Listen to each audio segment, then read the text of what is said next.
Hey, it's that time of year again. MIIC Mastery is now open for applications. Head on over to momisincontrol.com. Check it out, fill out the application, and we'll let you know the next steps.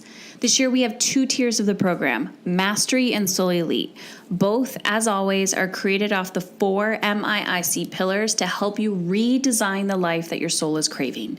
The conscious parenting, energetic time management, emotional intelligence, and creating more ease and flow in your life. And if your gut is screaming out at you to apply, now is the time, because Mastery and Soul Elite don't actually start until September, which means any time from now until then is bonus time. Bonus time that is added to your contract.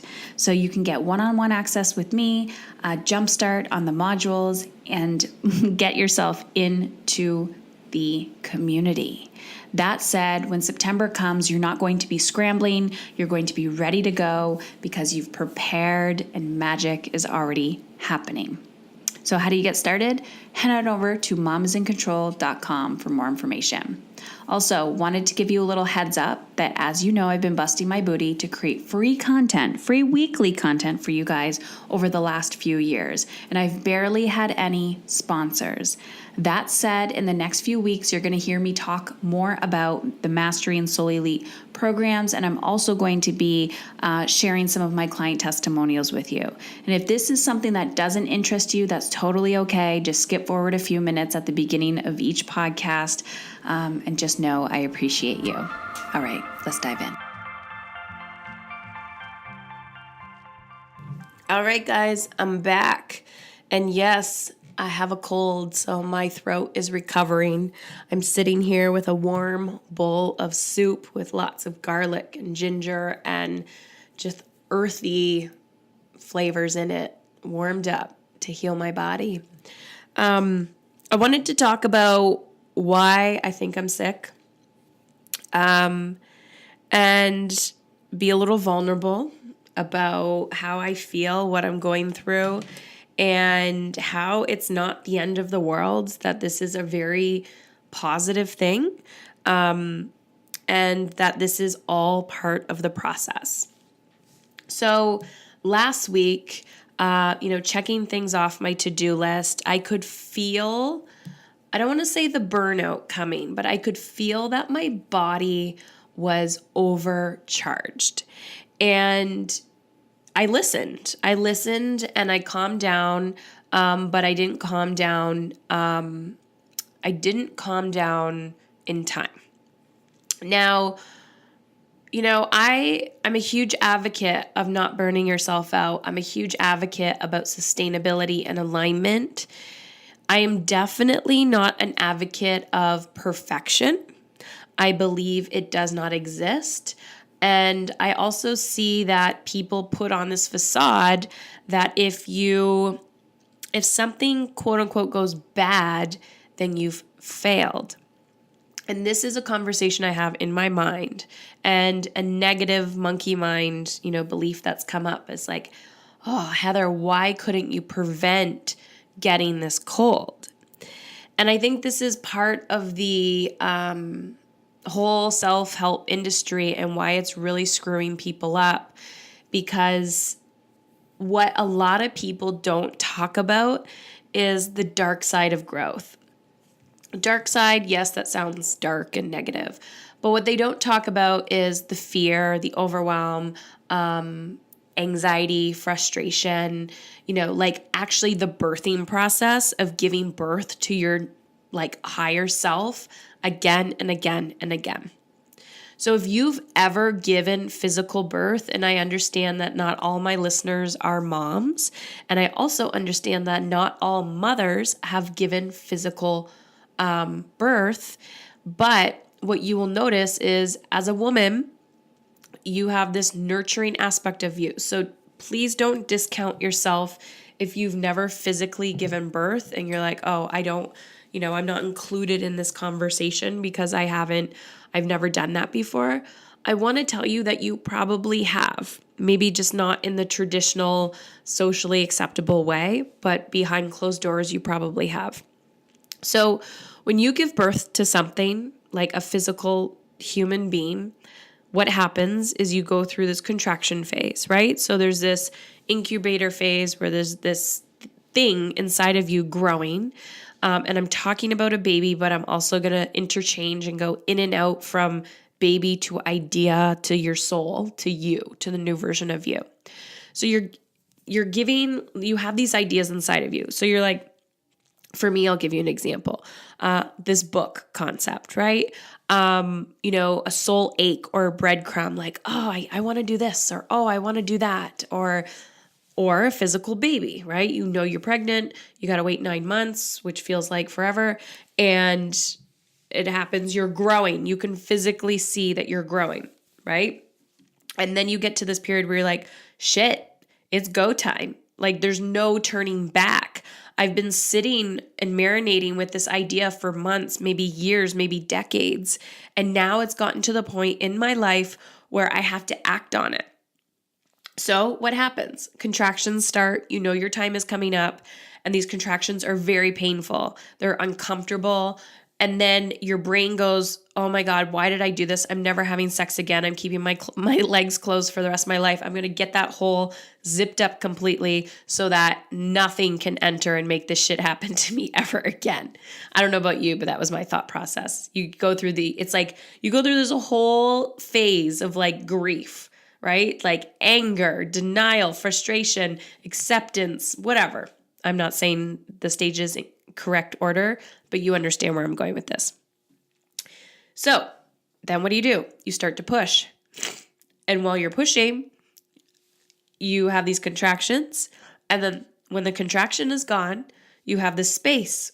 Sometimes it's long, sometimes it's not. Sometimes it's contraction after contraction. And then you push a little bit, but also at the same time, your body knows what it's designed to do. Your body has this natural ability to heal itself. That's known. That's not really practiced in society, but it's known. You get a cut, a few days later, the cut is gone because your body's like, oh, we need to, bring some of our fighter cells to there. We're going to heal the wound. It's going to stop bleeding. We got it. Same thing with birth. You push a little bit, right? You got to do a little bit of fucking work. You got to show up. You push, and then what happens? Contraction.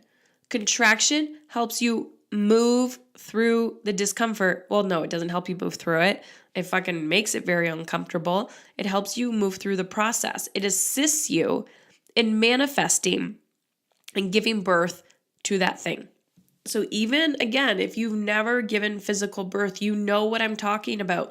You know what it feels like to have a full body contraction. You know what it's like to have a soul ache where you want something so bad, and then there's this period of like immense fear, immense overwhelm. You're pushing a little bit, you're tired, you need to take a break, and then all of a sudden something manifests from it. And you're like, oh, freedom. Oh my gosh, thank God this is over. So understand that I'm talking about physically birthing a human being and also like emotionally and spiritually birthing yourself. So anyways, back up a little bit. There was that crazy new moon lunar eclipse thing. And I'm not huge into astrology. But starting to learn more about that and moon cycles, and I understand it. I'm just not an expert at it.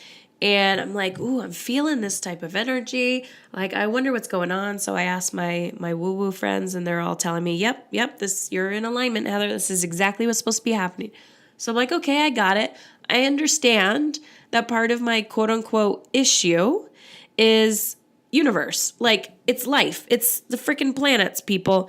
It's not me. There's nothing I can control over this, right? I'm not burning myself out because I'm resting, right? I'm creating space for myself. I'm doing all of those fun things. And at the same time, in the back of my mind, my son, who's 13, left today, getting ready to leave for a month-long camping trip. The only contact I have with him during this month or the forthcoming month, is snail mail. He has no screens, no phone, no email, no phone access. I mean, I can contact people who are with him and they can deliver messages, but if I want to talk to him, I have to write him a letter, mail it. So he went to this last year, and when he came home, his soul was like, you could see his soul was back in his body and it was thriving. And of course, I felt like an awful parent because over and over again, when I'd say, yes, Logan is gone for all of August to a camp, if that parent did not do the same thing with their child or anything, holy fuck, they had judgy eyes. Their eyes were so judgy. And they're like, I could never do that. This is called parent shaming. People do it all the fucking time. And it is awful. It is awful to experience. I get it all the time. And I just think as a culture, like, let's just stop shaming each other and look at the brighter side. Even if you are the worst parent in the entire world and everybody is, shaming you for that, I'm assuming you don't want to be the worst person or parent in the entire world, but you're doing the best that you can with the skills that you have and you're trying your damnedest to grow. So let's just stop judging everybody else. Lesson number 1. Don't do it. So anyways, even though I know that those people are judging me as a projection of their own insecurity or lack of knowledge or lack of experience or they're plain old assholes, sometimes being a compassionate, empathetic person that I am, I will carry on to that shit, right? That crap comes on to me and it's eating away at the back of my head. So I'm aware of that. Anyways, it's just the complete opposite of what you want when you're going through something like this. But when I have a friend, a colleague, a parent, somebody whose child has gone to camp or done something like that, and they're like, oh my gosh, that was the greatest thing that my kid ever went through, yada, yada, yada, I get it. So lesson number 2, surround yourself with like-minded people who are not going to judge you, right? I get it. Awesome. So it's coming up, right? I know it's coming up. We're preparing for it. And he's excited yet nervous, right? So this year, it's his second year. He's so excited to go back and see his friends. He's so excited for the adventure, but he's going to miss me. He's going to miss the family. I get that. He also feels like he's getting older. He's starting to miss his friends, like his local friends and whatever. So there's a little bit of stress and anxiety. It's just like, you've decided you're going to go skydiving and you're fucking terrified the whole time until you jump out of the plane, right? And then when you jump out of the plane, you're like, oh, freedom. So same thing, right? It's the anticipation of it's all building up. Here's my issue. I have a very weird connection to life. Literally every day, I feel, because I've almost died, I feel this, like, I don't walk around with this fear of death. I really don't. In my gut, I'm like, you're not dying anytime soon, Heather. I know that. I feel very confident in that. But I do have this very vulnerable space inside of my being where I know that anything can change on the turn of a dime. Like, I get it. That both the light and the dark, beautiful.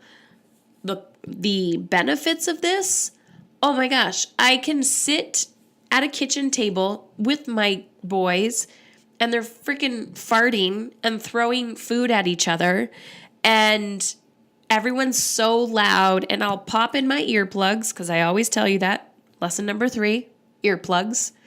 Pop in my earplugs and I could just sit with the chaos, look at all the dog hair on the floor, look at the catastrophe of a kitchen and just sit and go, I am so bloody grateful for this. I am so happy.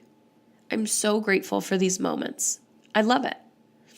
The old me, not so much. You scream, you yell, it's not perfect, yada, yada. What's the opposite of that? Sometimes, especially when it comes to my children, I have the fear of death. For myself, no, but the fear of death will come up. When my son or any of my children are on vacation with me, I can control that, right? We can micromanage that.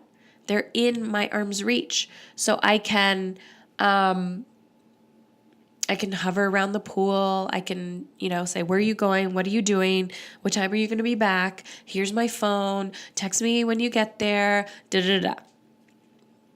That is a cultural epidemic called helicopter parenting. But when my children are around me, it's easier knowing that everyone's in their own bed at night, or I know where they are. That's different.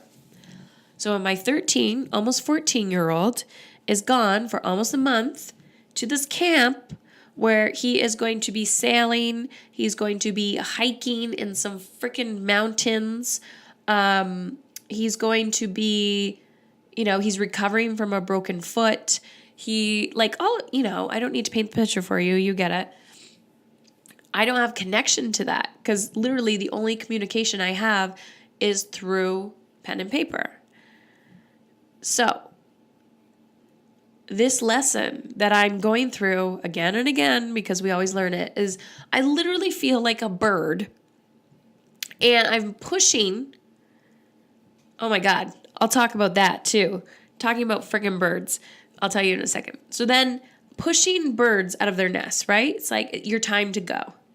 Earlier this spring, we had a bird's nest in our gazebo, and I'm watching these birds. Like, we literally watched them from like day one, right? Out of the egg or hatching out of the egg to flying away. And then what happens when they fly away? They smack against the house and freaking crash down to the ground. And I'm like, oh my God, their necks are broken, right? So here I am, freaking terrified, and watching this mama bird, just as terrified as me, going, I hope your wings open. I hope you can fly. I hope. I hope and I pray. I hope.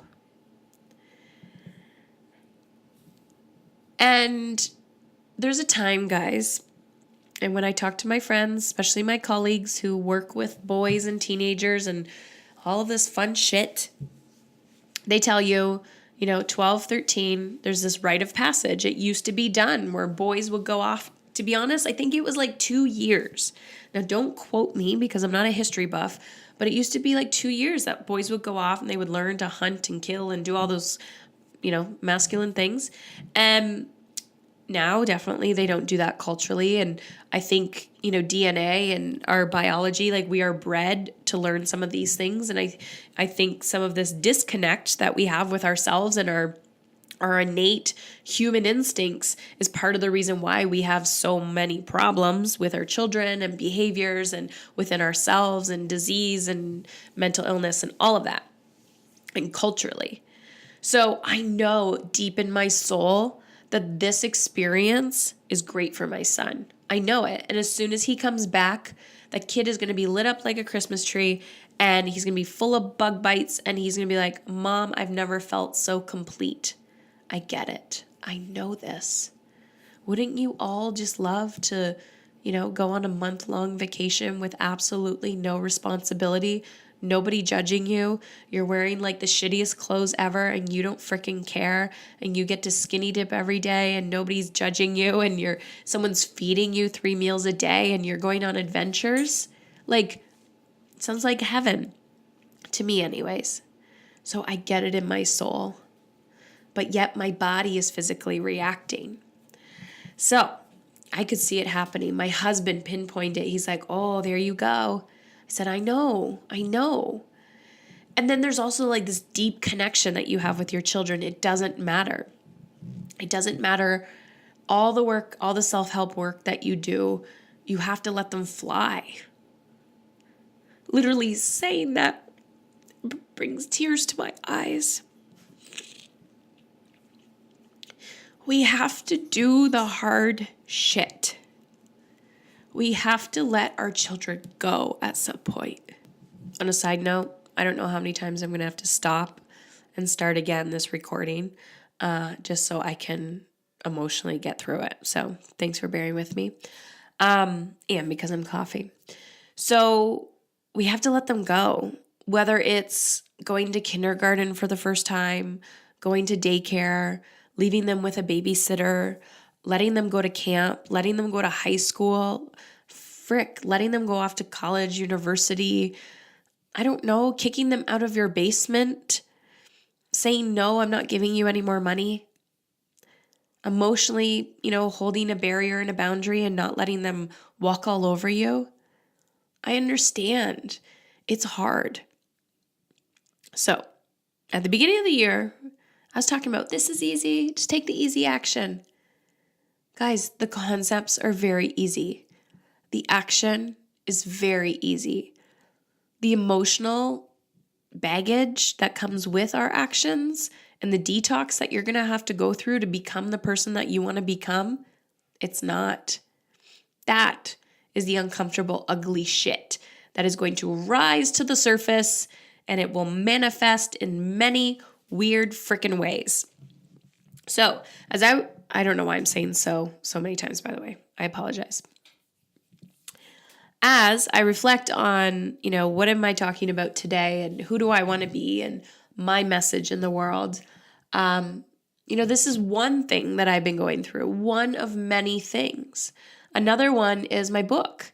I'm getting very close to having my book proposal complete and sending that off to agents and publishers and all of that fun stuff and continuing the writing process. This has also made me step up my game, and I've reevaluated who am I as a leader. And I've left, I've shed so many layers of who I used to be. I am no longer the depressed, overly anxious, not knowing my purpose person that I used to be. I feel in control of my life. And when things like getting a cold pop up, it doesn't derail me. Yes, I will have those shitty thoughts and I will have those blue days and I will have those moments of like, how can I manage it all? But I've done the inner work to say, what do I need to let go of? What do I need to take off my plate? What can I do? And to feel this shit fully. People don't talk about this enough, that when you are committed to becoming the best version of yourself, there is a detox process. Yes, just like, you decide I'm going to cut sugar or I'm going to cut coffee. I'm going to get rid of gluten. I'm going to stop eating whatever, potato chips. There's going to be a detox process that's going to affect you physically, emotionally, like mentally, spiritually. It might rock you to your core and you might think, I can't do this. This is too hard. But the truth is, you've done harder things. You yourself came out of a birth canal. You yourself, or maybe a stomach, I don't know, maybe your mother had a C-section. You yourself, like out of all the frickin' sperm that ejaculate out of a penis, I don't know, how many is that? Like 1 million sperm? Guys, I'm not a scientist. I make shit up. Out of 1 million sperm that ejaculate out of a penis, like the one that created you, they say you're like a 1 in a trillion chance of being born. You've done hard things. You've done the impossible already. So when your kid goes off to camp, and this is me totally coaching myself right now, you can do this, Heather. And so I sit with the discomfort of the fear of death. As I hugged him goodbye, and I think, what if this is the last time I hug my child?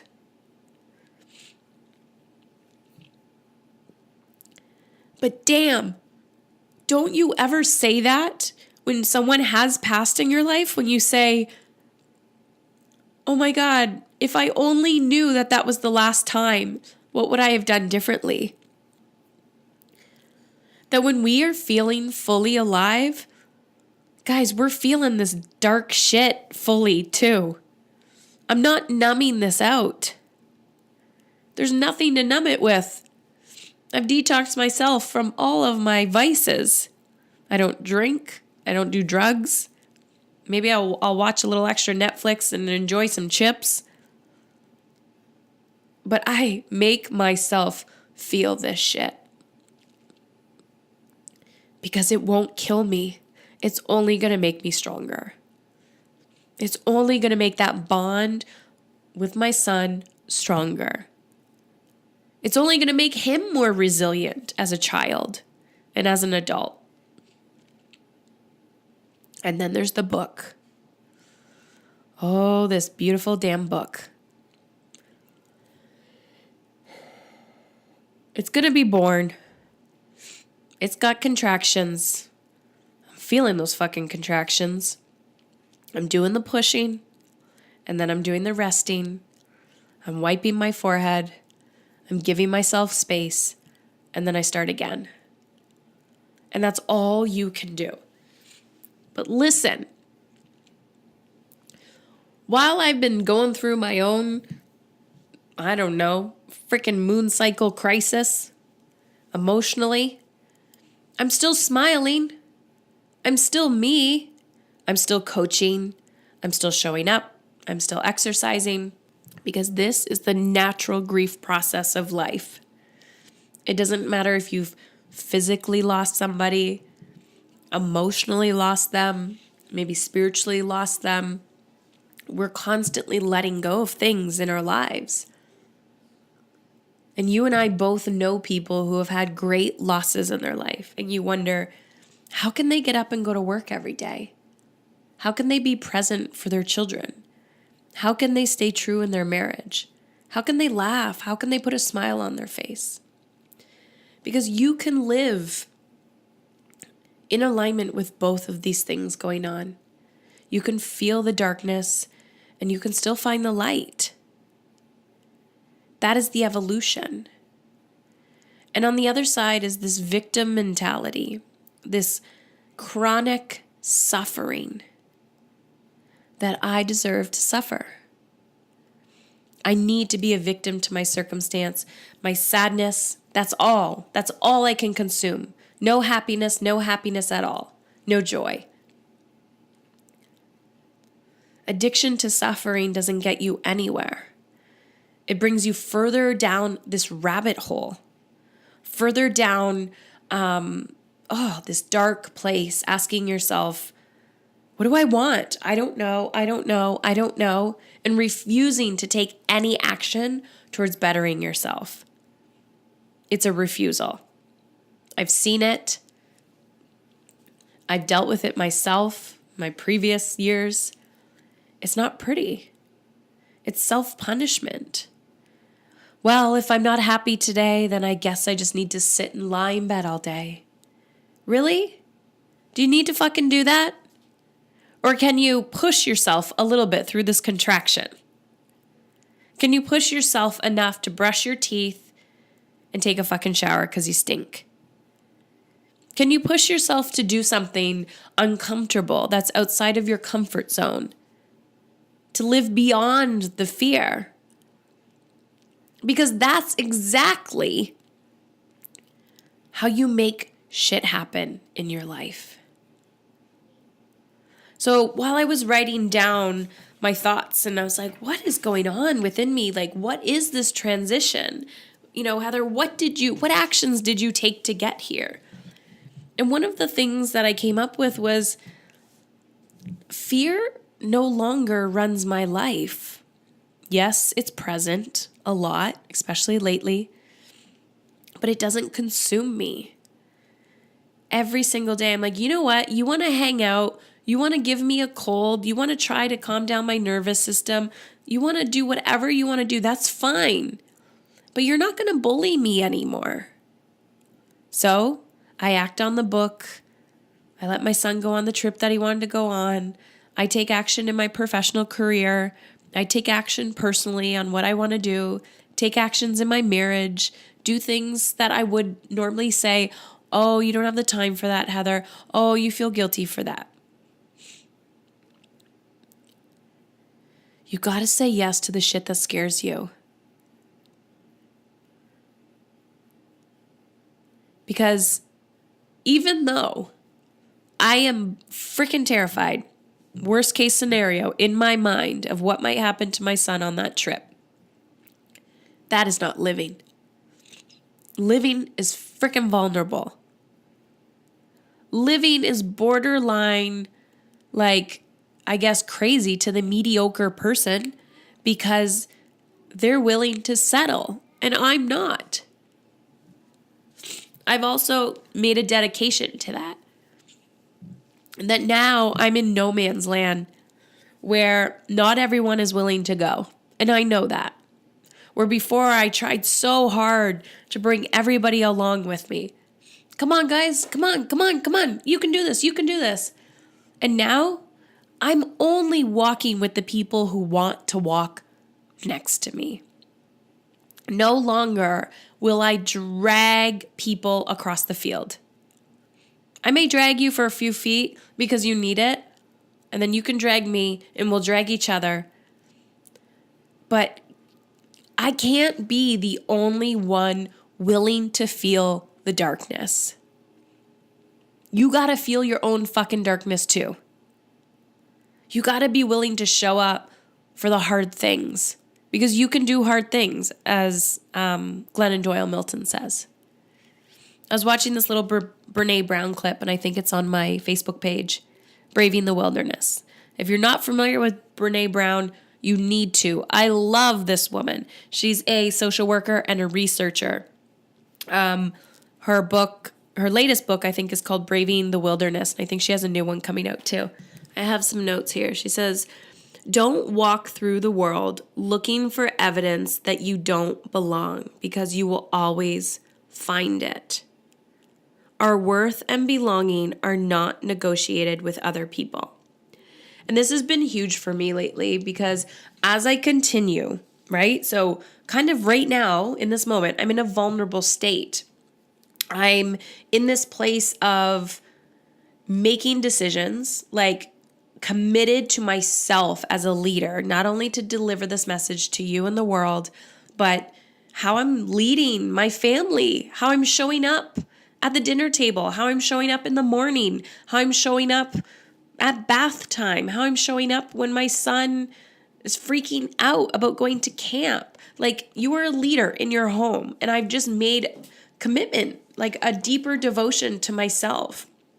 So this, what I'm talking about, really connected with me of like our worth and belonging are not negotiated with other people.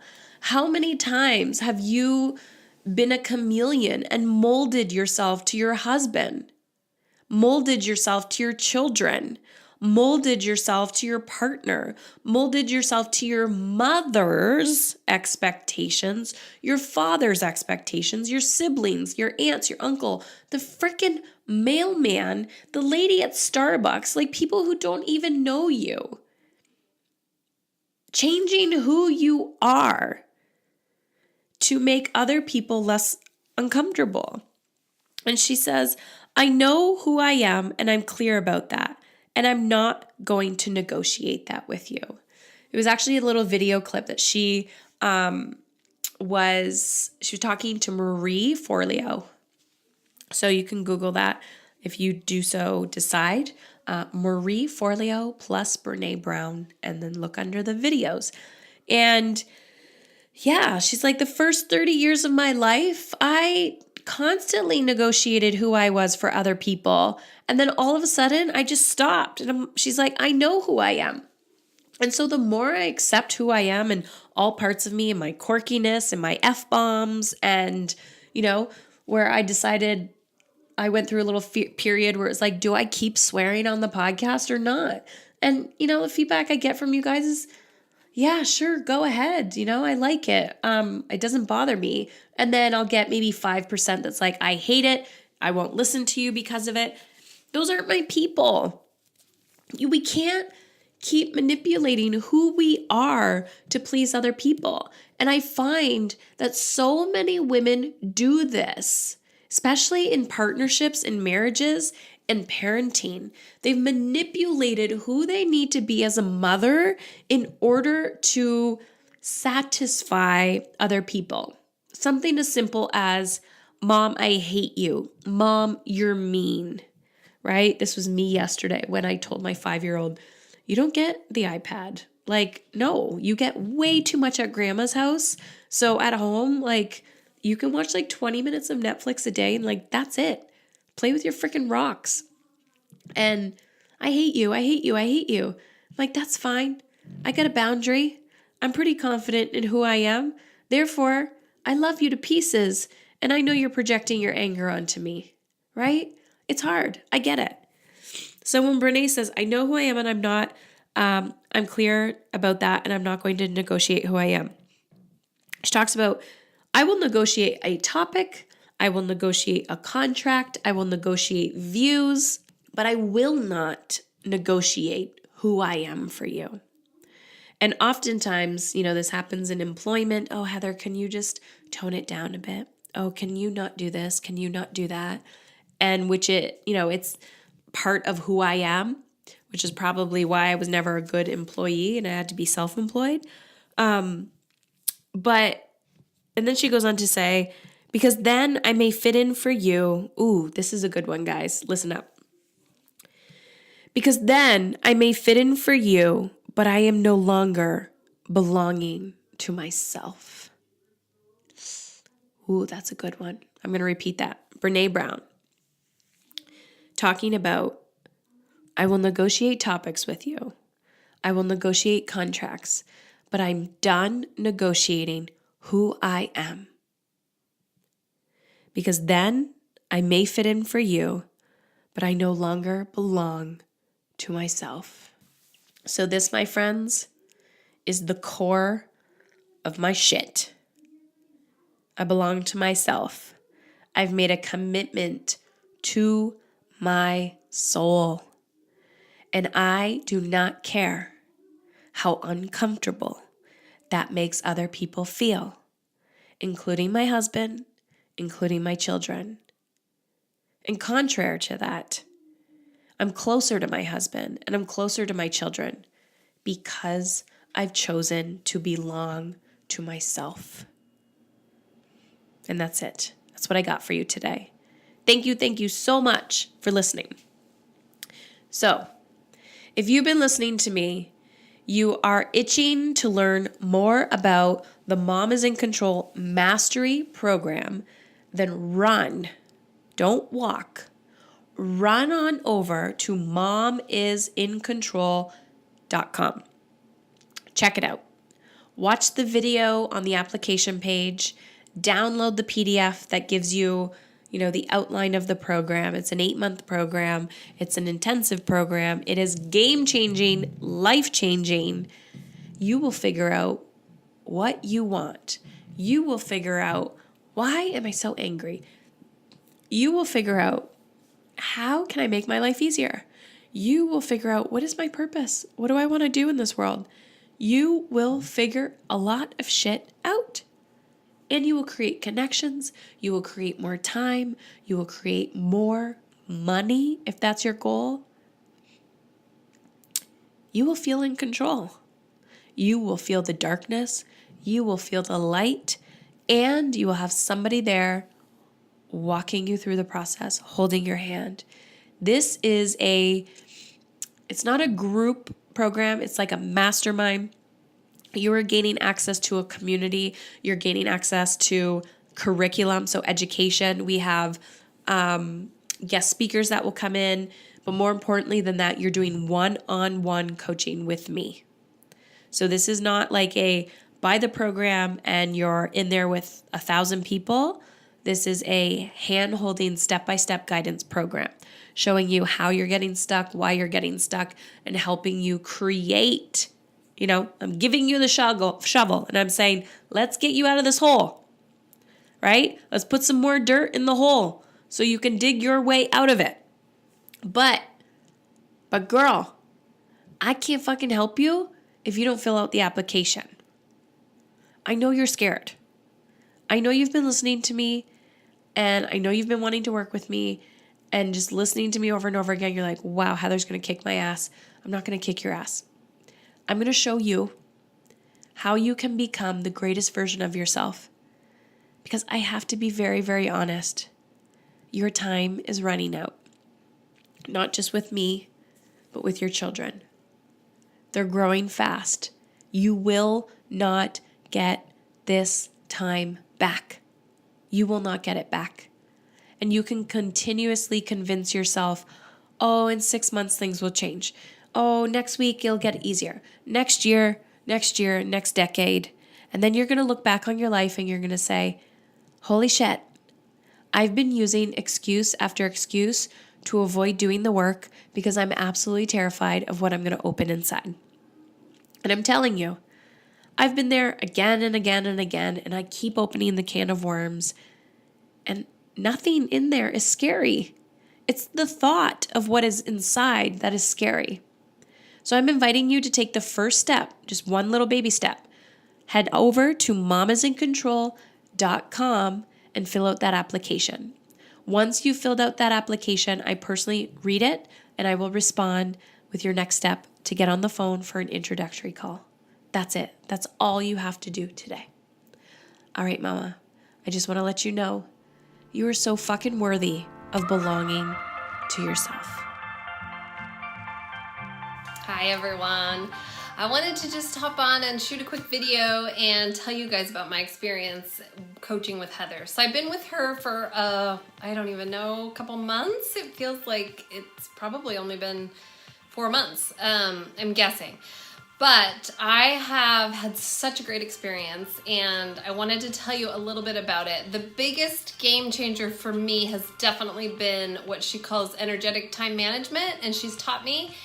And why it's so important, and what I've learned a ton from her on is, I was able to set goals and come up with them quickly and easily and effortlessly. And the biggest thing that I was looking to manifest was more time and energy to write a book.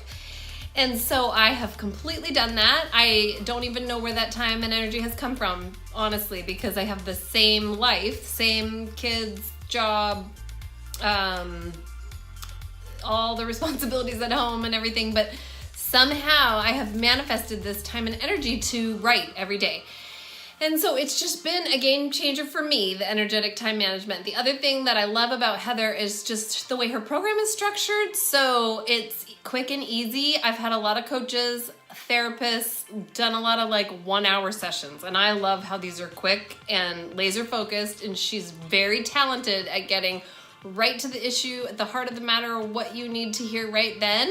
And I think she has a really strong intuition and can tell me what to do and what my next step should be. And then I just take that and it just feels so easy, and she's amazing.